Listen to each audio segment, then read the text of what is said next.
সালামু আলাইকুম। বন্ধুরা কেমন আছেন সবাই? আশা করছি আল্লাহর মতো সবাই ভালো আছেন। তো বন্ধুরা, আজকে বেসিক কম্পিউটারের আরেকটি পার্টে বেসিক কম্পিউটারের 4 নম্বর পার্ট নিয়ে আপনাদের সামনে আসলাম। আজকে ছোটখাটো দিয়ে একটি বিষয় আপনাদের সামনে আলোচনা করব। প্রথম যে বিষয়টা আছে সেটা হচ্ছে বন্ধুরা স্টার্ট বার। আপনারা এই যে এখানে দেখতে পাচ্ছেন স্টার্ট লেখা আছে। তো এখানে মাউস আনলে আপনারা স্টার্ট লেখা দেখতে পাবেন। এখানে যদি আপনারা ক্লিক করেন, যে বারটা আপনার সামনে ওপেন হবে এটা হচ্ছে স্টার্ট বার। এই যে এখানে দেখতে পাচ্ছেন স্টার্ট বার, ঠিক আছে। আপনার কোনো কিছু যদি আপনি পিন করে রাখতে চান, এখানে যতগুলো প্রোগ্রাম আছে এই প্রোগ্রামগুলো, যেমন এই যে আপনার দিস পিসি, এটা আপনার স্টার্ট বারে পিন অবস্থায় আছে। ক্রোমটা স্টার্ট বারে পিন অবস্থায় আছে। যদি এরকম আপনি কোনো কিছু পিন করে রাখতে চান, যেমন ধরেন আপনি যদি এই যে ক্যামেরাটা যদি আমি রাইট বাটন ক্লিক করি, ক্লিক করার পরে যেখানে লেখা আছে পিন টু স্টার্ট বার, যদি আপনি পিন করে রাখেন তাহলে কিন্তু এটা আপনার স্টার্ট বারে পিন হয়ে থাকলো। অর্থাৎ যখন খুশি তখন আপনি এটাতে ক্লিক করে ওপেন করতে পারবেন, ঠিক আছে। তারপরে 2 নাম্বার যেটা আছে সেটা হচ্ছে আপনার টাস্ক বার, ঠিক আছে। এই যে নিচে যে বারটা দেখতে পাচ্ছেন, ঠিক আছে, এই যে যে আপনার ব্রাউজার গুলো দেখতে পাচ্ছেন, যে বিভিন্ন অপশন, বিভিন্ন ব্রাউজার গুলো চালু অবস্থায় আছে। তো এগুলো হচ্ছে আপনার এই টাস্ক বারে চালু আছে, ঠিক আছে। এটা হচ্ছে আপনার টাস্ক বার। এই বারটাকে বলা হয় টাস্ক বার। আপনি যদি এখান থেকে কোনো কিছু আপনি যদি টাস্ক বারে পিন করে রাখতে চান, সেক্ষেত্রে আপনি এখানে রাখতে পারেন। কারণ আমরা অনেক সময় দ্রুত ওপেন করার জন্য এখান থেকে যদি আমার ওপেন করতে যাই, তাহলে হয়তো বা আমার একটু সময় বেশি লাগতে পারে। তখন আমি এই টাস্ক বার থেকে আমি ক্লিক করে ওপেন করতে পারি। যেমন এই যে দিস পিসিটা যদি আমি ক্লিক করি, তাহলে দেখেন একটা ক্লিকেই সাথে সাথে ওপেন হয়ে গেল। তো এই সুবিধার কারণে আমরা অনেক সময় এই টাস্ক বারে আমরা এটা পিন করে রাখি। যদি আপনি এখানে রাইট বাটন ক্লিক করেন, তাহলে আপনি কিন্তু এই অপশনগুলো দেখতে পাবেন, যে পিন টু টাস্ক বার, এই যে দেখেন pin to start bar, pin to taskbar, ঠিক আছে।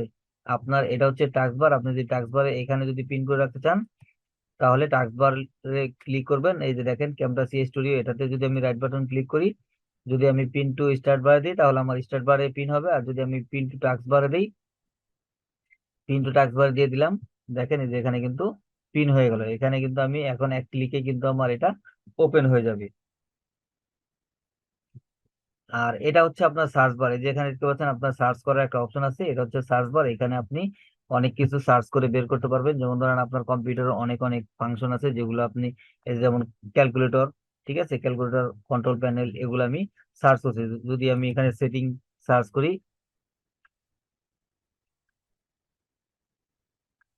সেটিং, তো সেটিং যখন সার্চ করলাম, দেখেন সেটিং এর মধ্যে যতগুলো অপশন আছে সবগুলো কিন্তু আমার এখানে চলে আসলো। যেমন ওয়াইফাই, ভিপিএন, অনেক কিছু কিন্তু চলে আসছে। এবং মেইন যে সেটিংটা, সেটিং অ্যাপস, বা এই আমার যে উইন্ডোজটা আছে, এই উইন্ডোজের যে সেটিং অপশন গুলো আছে, টোটাল সেটিংসটা কিন্তু আমার এখানে চলে আসবে। আমি যদি এখানে ক্লিক করি, টোটাল সেটিংসটা কিন্তু আমার ওপেন হয়ে যাবে। তো এটা হচ্ছে সার্চ বার। আর এখানে যে স্টার্ট লেখাটা দেখতে পাচ্ছেন, এটা হচ্ছে আপনার মেনু বার। এটা হচ্ছে আপনার মেনু বার। এখান থেকে আপনি সবকিছু করতে পারবেন। যেমন আপনার এখানে ক্লিক করলে আপনার যে স্টার্ট বারটা চালু হবে, আপনি এখান থেকে শাট ডাউন করতে পারবেন, আপনি পাওয়ার স্লিপ মোডে নিতে পারবেন, শাট ডাউন করতে পারবেন, রিস্টার্ট দিতে পারবেন, বা আপনি আদার্স অনেক অনেক কাজ করতে পারবেন, ঠিক আছে। যেমন ধরেন যে আপনি যদি মেনু বারে ক্লিক করেন, তাহলে আপনার এই মেনুগুলো ওপেন হয়ে যাবে। যেমন আমাদের মোবাইলের মধ্যে যে আমাদের মেনুগুলো ওপেন হয়ে যায়, ঠিক আছে। আমরা যখন স্লাইড করি আমাদের মোবাইলে, তখন কিন্তু আমাদের সামনে কিন্তু আমাদের যতগুলো অ্যাপস আছে, বা আমাদের ওই মোবাইলটার মধ্যে যত সফটওয়্যার বা যাই কিছু চালু থাকে, সবগুলোই কিন্তু এরকম ভাবে ওপেন হয়।